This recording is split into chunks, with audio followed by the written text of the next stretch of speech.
राधा राधा राधा राधा राधा राधा राधा राधा राधा राधा राधा राधा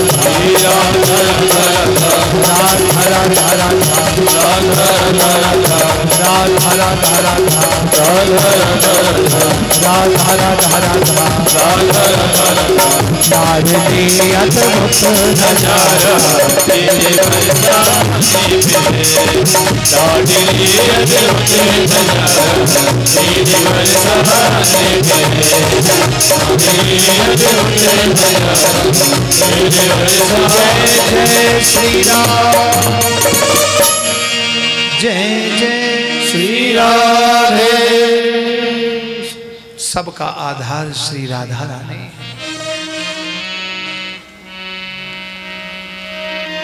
वृंदावन के वृक्ष को मरम न जाने को,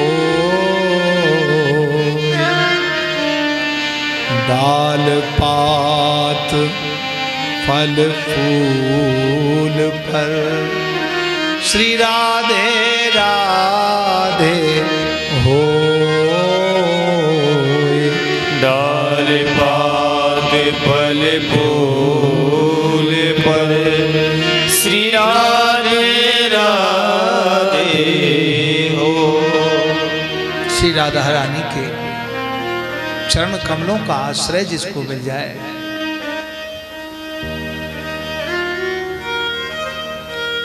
उसका जीवन धन्य।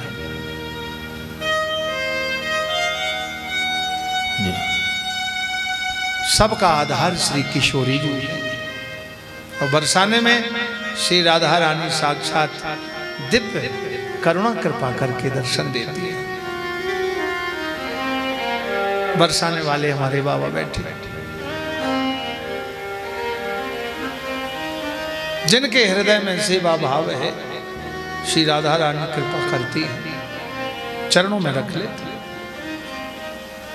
इसलिए श्री सूत जी महाराज ने भी लिखा कि सबका आधार श्री राधा रानी।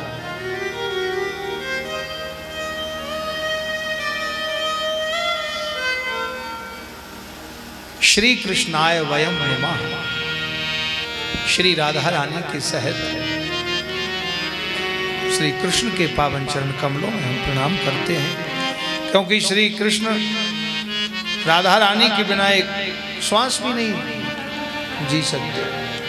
भगवान श्री कृष्ण की आह्लादनी शक्ति है श्री राधा।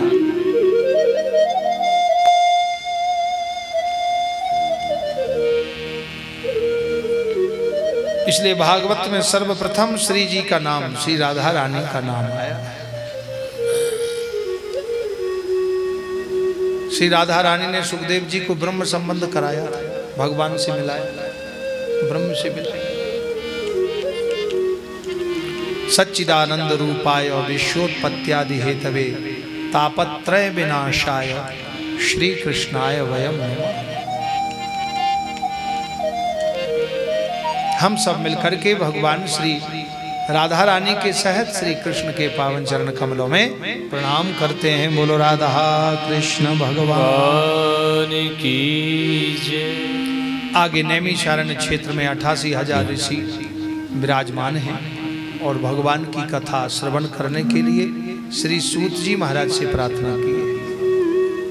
नेमिषे सूतमासीन मभिवाद्य महामतिं कथामृतरसा स्वाद कुशलः सौनको ब्रवीत्। कुशलः सौनको ब्रवीत्। कथामृतरसा स्वाद कुशलः सौनको ब्रवीत्। भागवत कथा श्रवण करने के लिए श्री सूत जी महाराज से प्रार्थना की 88,000 ऋषियों ने। सौनकादि 88,000 ऋषि।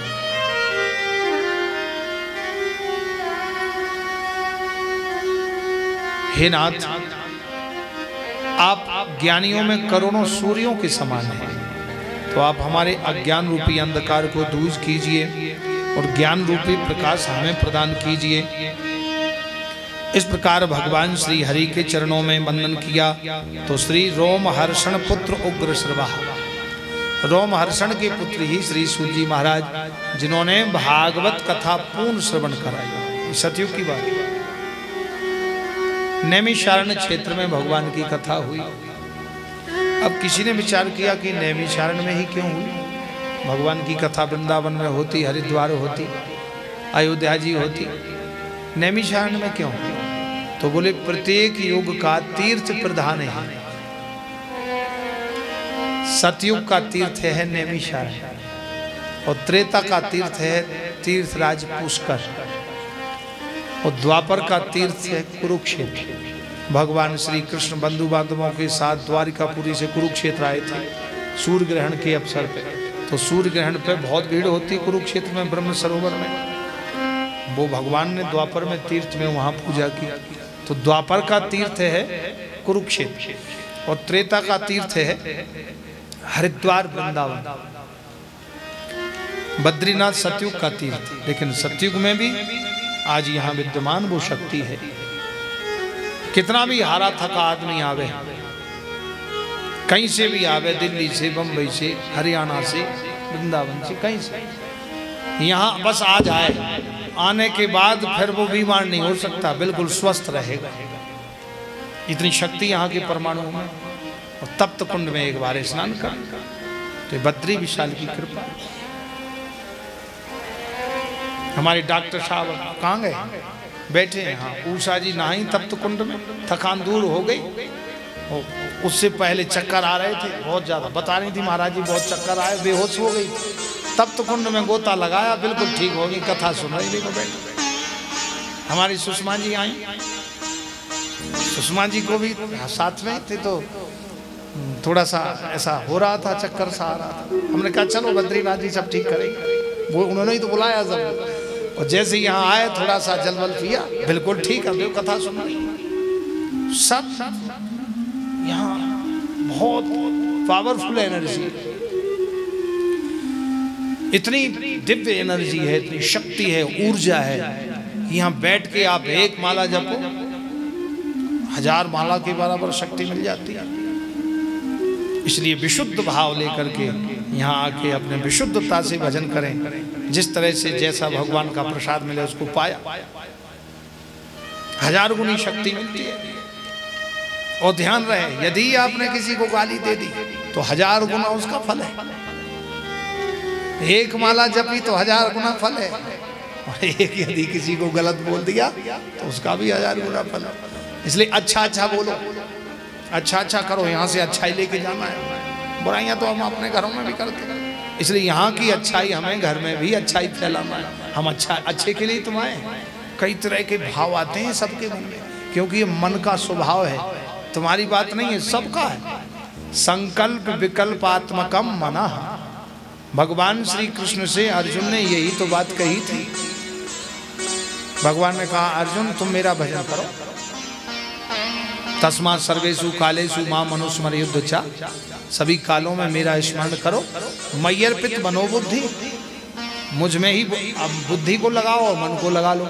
मनोबुद्धि मां में वैश्य संशय।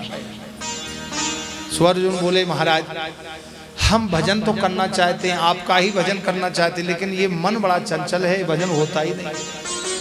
इसलिए मैं क्या करूं? चंचलम ही मना कृष्ण। भगवान हंसे, मुस्कुराए और भगवान कहने लगे हे अर्जुन, ये चंचल मन तीव्रता से जहां से पानी का बहाव हो, उस पानी को मोड़ दो तो वहीं मुड़ के ही जाएगा। तो ये मन का बहाव तीव्र है, इसको जहां मोड़ दो वहीं लग जाता है। तो हे अर्जुन तुम मुझे जपो। कैसे? बोले अभ्यासेन तु कौन्तेय वैराग्येण च गृह्यता। बोले अभ्यास और वैराग्य के द्वारा इसको आप मोड़ दो। तो अभ्यास वैराग्य क्या है? आपका नियम है कि हमें इतने बजे भजन करना है तो कर दो। आप यात्रा में चल रहे हैं तो वहां आपके पास पानी नहीं, बाथरूम नहीं नहाने के लिए, तो मानसिक नहा लो, गाड़ी चलती रहे। मानसिक आप अपने आप बाथरूम में पहुंच गए, नहा लिया, कपड़े पहन लिए और मानसिक ही पूजा रूम में आ गए, मंदिर में अपने सामने तुमको दिखाई देगा सब, और मानसिक ही आप पूजा करें, वो गाड़ी चलती रहे। आपका जो आप साकार रूप से करते हो वो मानसिक कर लिया तो जो फल साकार का मिल रहा है वो मानसिक का भी प्राप्त हो जाता है। तो भगवान की 3 प्रकार की भक्ति है, शारीरिक, मानसिक और आर्थिक। शरीर से भक्ति, मन से भक्ति और धन से भक्ति। तो मन से भगवान को भोग लगाओ तो भी स्वीकार करते। ऐसे भक्त था, भक्त भगवान को कथा सुनी।